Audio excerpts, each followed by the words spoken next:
직전 이벤트 당첨자 발표 후 본인이 당첨 안 됐다고 참 많이들 구독 취소를 했어. 야, 경품이란 건 원래 되면 좋고 아님 말고잖아. 안 줬다고 구독 버튼을 또 누르니 이렇게 쿨하게 받아준 사람들도 있는데 진짜 얼마나 고마운지. 그래, 초창기부터 항상 댓글 남겨주고 응원해주던 친구들이 실망이 컸을 거라는 건 알겠지만 그게 거의 300명이었다고. 내 잘못이다. 마음 쓰고 돈 쓰고 구독자 떠나고. 지금도 랜덤 추첨이라니 이번만 용서한다, 다음에도 안 뽑으면 나도 간다 하고 기다리는 애들도 있지. 집만인 또 누구야? 혹시 너 존만이라고 쓰고 싶었던 거 아니?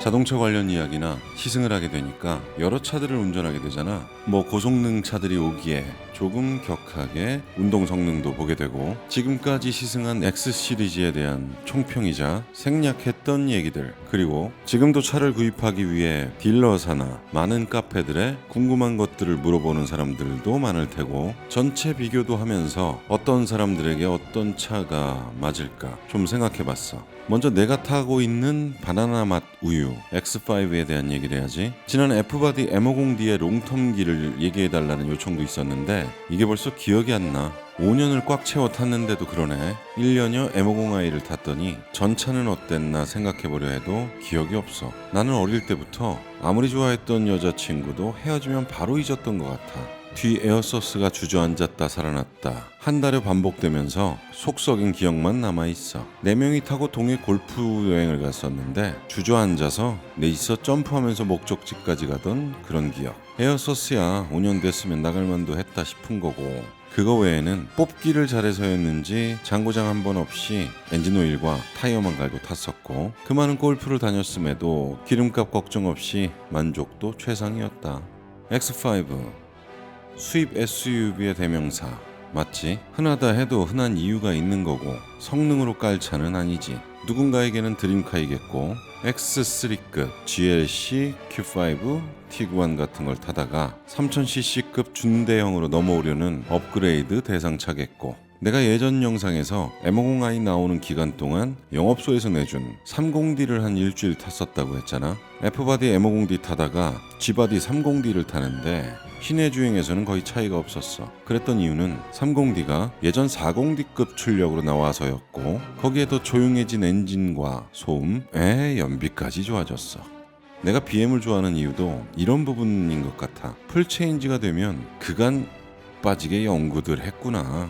어느 브랜드처럼 껍데기만 바꿔대며 신형이라고 가격 올려대는 그런 차는 아니구나. 지금 G바디 X5는 완성형에 가까운 듯해 외관, 실내 디자인, 출력, 편의장치들 기본형 30D만 사도 정말 모자람 없이 충분해졌어. X5를 추천한다면 디젤, 가솔린 전혀 상관없어. 40i로 예전 M50D의 가속력을 느낄 수 있게 됐어. 연비가 크게 상관없거나 저가격에 저런 출력 느껴보고 싶다면 추천해. 근데 더 추천하는 건 기본형 30D야. 디젤과 왼수 적거나 저 제로백 5.5초를 꼭 느껴보고 싶다가 아니라면 주행 중에 2대의 소음이나 진동 차이는 없다고 봐도 되니 굳이 비싸고 연비 안 좋은 휘발유 넣으며 40i를 갈 필요는 없다고 봐. 믿고 고르지 말고 디젤도 타보길. 그리고 30D의 가격, G바디 출시 당시 1억이 약간 넘었었는데 지금 페이스리프트 되면서 거진 1000만원이 또 올랐어. F바디 때에 비해 많이 올랐다고 생각할 수 있지만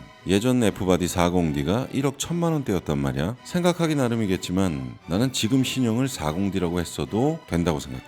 F바디 때 40D의 가격으로 더 정숙해지고 연비 좋아진 신형을 탄다는 생각이 들거든. 그래서도 나는 지금의 30D를 추천해. M50i 출고받고 한동안도 계속 후회했었어. 승차감도 그 딱딱한 럼플렛인 30D가 조금 더 좋았고, F바디 M50D에만 천장 세무 알칸테라로 해주고 M&를 넣어주고 뭐 그런 것들 해줬었는데 G바디는 그런 것도 없어. 30D나 M50i나 똑같아. 제로백 4.3초의 미친 가속력은 있는데 그걸 느끼며 탈 일이 평상시 몇 번이나 있겠어 사실. 골프 접고 출퇴근용으로 전락하고 나니 M50D로 다니던 길 똑같은 속도로 똑같이 달리는데 한 달 기름값이 거의 3배. 지금 내가 X5를 다시 산다고 가정하면 나는 뒤도 안 돌아보고 501을 산다.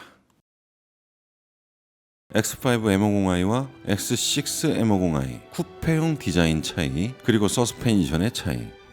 X5와 X6 껍데기만 다르고 같은 차라고 생각할지 모르겠지만 다른 차야. 내부 공간감도 완전히 다르고 같은 엔진, 같은 출력, 같은 가속력이어도 주행 느낌, 코너링, 운동 성능 차이가 커. 그런데 그런 거 느껴보거나 알고 사는 경우는 많지 않지. 뭐 에어소스가 뭐 얼마나 어떻다든지 M소스가 뭔지도 모르고 디자인으로 사는 경우가 많지. 승차감 차이 어떻냐는 질문에 호객님 별 차이 없어요. X6가 딱딱한 것 같다고요?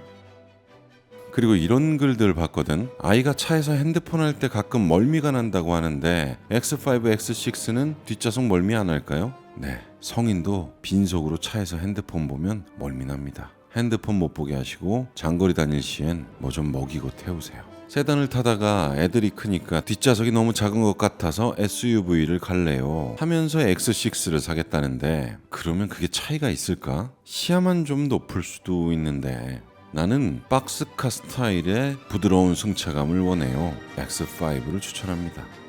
나는 쿠페형 디자인이 더 멋있고 조금 더 M스러운 운동 성능의 차를 원하고 승차감 조금 단단한 정도는 감수할 수 있습니다. X6를 추천합니다.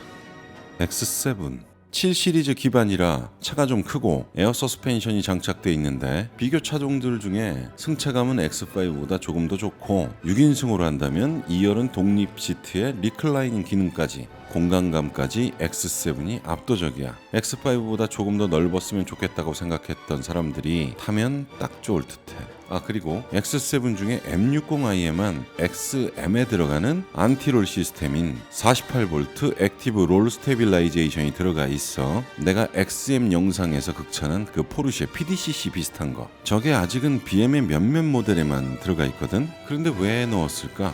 그리고 오리지널 M 버전도 만들지 않는 X7에 왜? 거기서도 왜 M60i에만 넣었을까? X7의 저 무게와 높은 차체, 거기다 에어 서스펜션을 넣어놨으니 고속에서 핸들링 시에 그 쏠림과 흔들림은 저 시스템으로도 버거운 느낌이었단 말이야. 왜 그럴까 생각해봤는데 M60i는 어느 정도 쏘는 차고 저걸 선택한 오너들은 좀 달릴 거란 말이지. 그렇기에 그 초고속에서의 심한 출렁임에 저거라도 넣어서 잡은 게 지금 정도이지 않을까? 라는 생각이야. 지난 영상에 내가 하는 얘기 듣고 X7 접었다는 댓글이 있던데 그건 아닌데 X5보다 윗등급의 더 고급스러운 승차감의 차야. 부드러운 핸들, 레인지로버 비스무리한 부드러운 승차감에 넓은 공간 활용성까지 X7으로 고속에서의 핸들링이나 코너링 같은 스포츠성이 다른 차들에 비해 부족하다는 거지. 과속하지 않고 부드러운 주행을 하는 사람들에게는 최고의 SUV이고 아빠들의 드림카로 충분한 차야. 오해하지 않길 바래.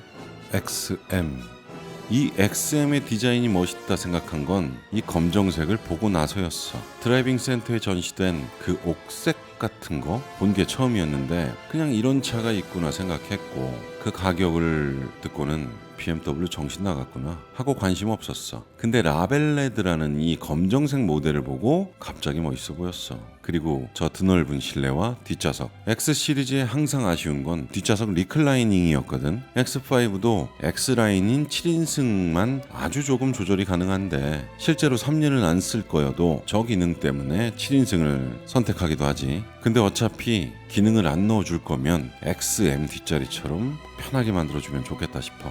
XM에 달리는 느낌이 아직도 생생해. M50i와 가속력은 같지만 주행 성능은 큰 차이를 보였어. 승차감을 중시하는데도 그걸 버리고 기변을 하고 싶을 정도로 나는 뻐기 같지. 거기다 플러그인 하이브리드라는 장점까지. 차주분은 골프를 그렇게 다님해도 기름을 한 달에 한 번 넣을 때도 있다는데 집에서 충전, 사무실에서 충전, 골프장에서 충전. 달리고 싶을 때는 언제든 저 4400cc의 엔진을 깨우고. 그러니까 내 차를 정리하고 XM으로 바꾸면 한 달에 평균 75만원 나오던 기름값이 이제 한 달에 한 번 넣으니까 월 60만원씩 덜 나간단 말이야. 3년 탄다 치고 60만원 곱하기 36개월 하면 토탈 2160만원이 세이브 되니까 지금 차 정리하는 손해에 더 비싼 차 가져오는 금액을 다 따져보니까 허짓하지 말고 M50i에 고급유 맘껏 넣고 다니는 게 이득이다라는 결론이야.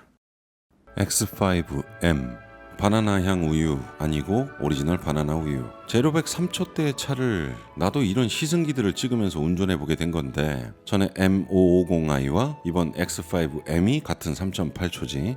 3000cc의 나름 잘 나가는 차들을 타고 있더라도 막상 저런 차를 운전해보면 그 차이는 클 거고, 무엇보다도 정말 작은 악셀의 압력에도 쭉쭉 밀고 나가는 게 운전에 스트레스가 없어. 전기차 같은 텀없는 제가속도 느낄 수 있고, 거기에 저 심장을 뛰게 하는 엔진 소리까지 있으니 매력적이라는 거야. 밟을 데도 없고 또 얼마나 밟고 다닌다고 저런 차를 타냐 할 사람들 많을 텐데, 뭐 맞는 말이기도 하지만 그렇게만 볼 거면 2000cc만 타도 충분하지. 저런 차 왜 만들겠어. 다 자기 만족이고 여유가 된다면. IS50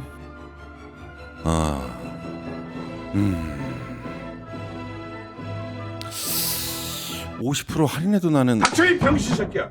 차를 가져오는 구독자들에게 항상 얘기를 하거든. 조금 재밌게 또는 짓궂게 내보낼 거다. 그리고 차에 대해서도 가감없이 내 느낌을 얘기할 거다라고. 얼마든지 오케이라고 쿨하게 얘기들 하고 갔는데, 보면 조금 깠던 차주들은 그 후로 댓글에 나타나질 않아. 잘들 지내고 있지? 혹시 구독을 취소한 거니?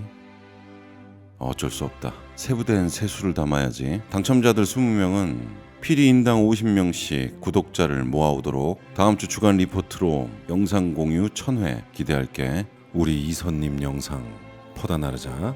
저거 조회수 안 나온 채로 만나면 얼마나 민망하겠니. 자, 나와 같은 BMW 오너들, 자나깨나 불조심. 주차하고 바닥에 불똥 떨어지나 확인하는 습관을 들이자고. 보상도 제대로 안 해주지만 저것 때문에 팔 수도 없고, 우리 뽑기는 잘된 거길 빌자고. 종합편은 이 정도로 마무리하고, 다음 주엔 그동안 참고 있었던 나다운 짓으로 돌아올게. 날이 춥다. 건강 유의하고, 영상 유익했다면 구독, 좋아요.